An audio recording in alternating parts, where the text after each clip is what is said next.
Fancy you being here. You caught me right when I was getting ready to do a 3-headed mini split. What they call a cassette in the ceiling mini split. 3 heads. One of them is going through what is a drywall ceiling on top of a plywood ceiling. So this is unusual.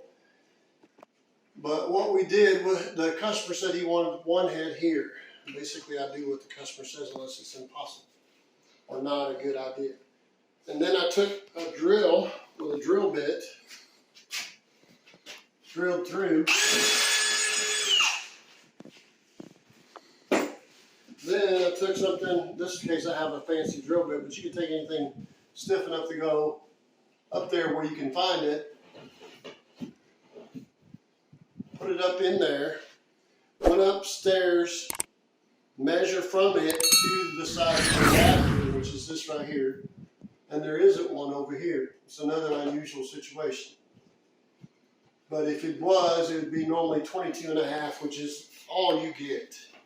I've had to use a hammer and wedge in other boards to make it wider so we could get that, which I'll show you as we go along, in. But right now, we tried to find the rafter, and the rafter's right there, side of it.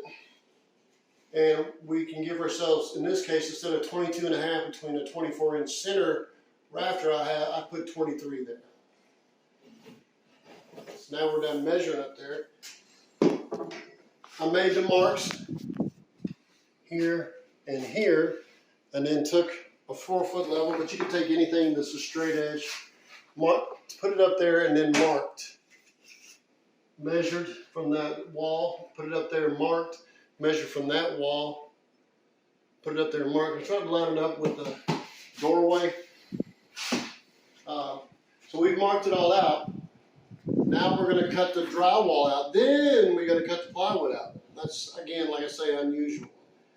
There's nothing in this house that is like a normal house. But you can take your notes from what I'm doing and you can use it in your situation. So now we're going to cut the drywall out, and we'll get back with you.